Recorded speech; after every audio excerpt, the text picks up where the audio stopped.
today my perfect roasted chicken. It's simple, but yet a little bit different than maybe some of the recipes out there. How is it much different? Maybe not. But there's something I do with this chicken that, I'll be honest, It really tastes good.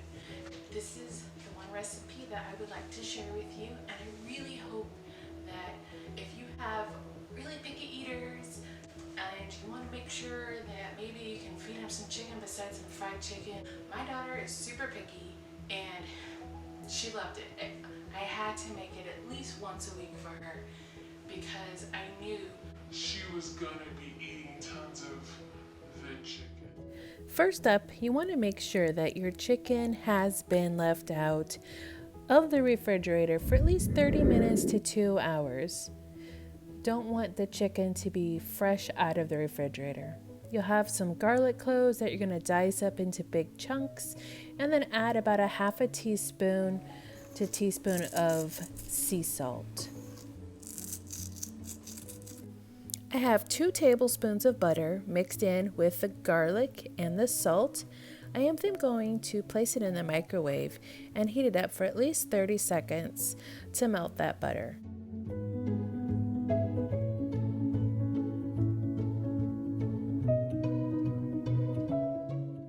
Next, you'll want to add some oil. A high temperature oil works the best.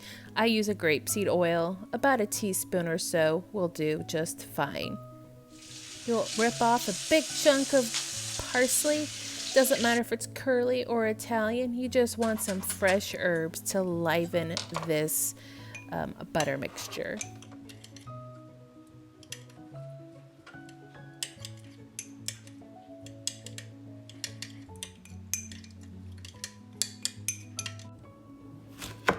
There's no perfect measurements when it comes to this recipe, but I'm going to use a half a lemon and dice them up into small pieces and stuff it into the cavity of the chicken. Depending on how big the chicken is, you might not be able to fit that much, so don't worry about putting the whole lemon.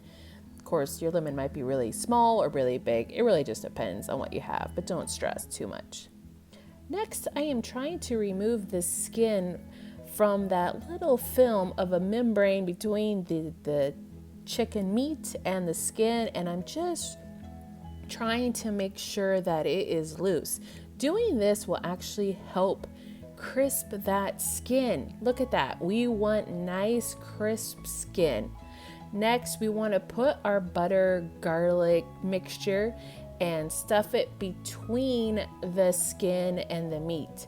This is crucial. You don't want to put it on top of the chicken. Now, if some gets in there and it gets a little messy, don't worry about it. But the main goal is to place it between the skin and the chicken.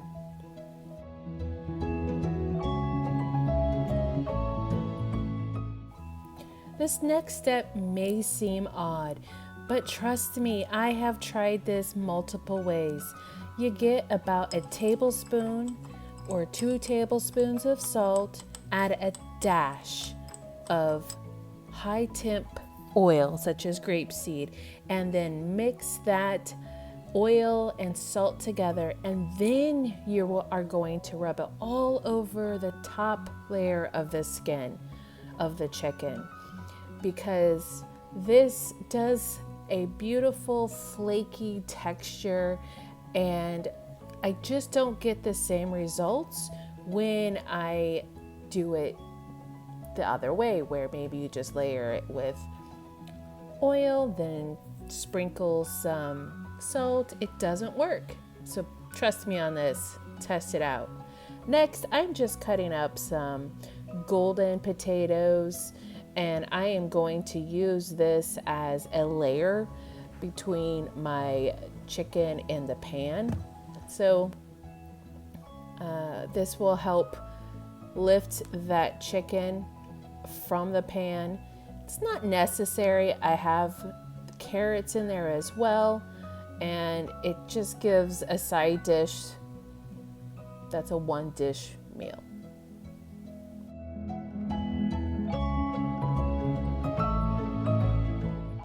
Next, place the chicken in a preheated oven at 415 or 420 temperature, and you're going to bake that for 30 minutes. After 30 minutes, do not open that oven. Make sure you make the temperature go down to 350 and bake for another 45 minutes. Then you can check your chicken.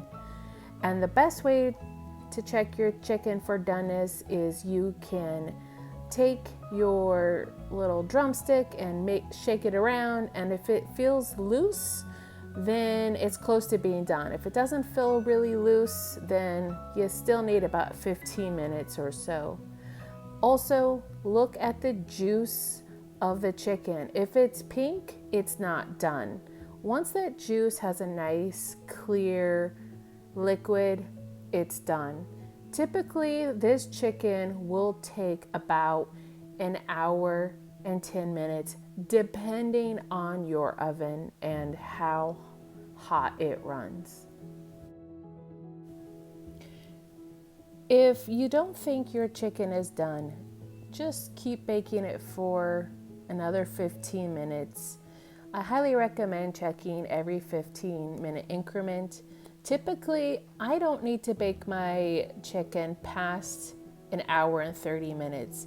It may depend on your weight of your chicken, how big, how small, so that could affect the amount of time.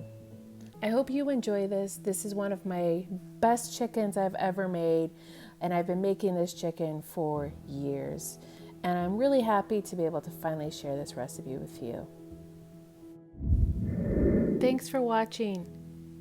And if you can, subscribe and like this video.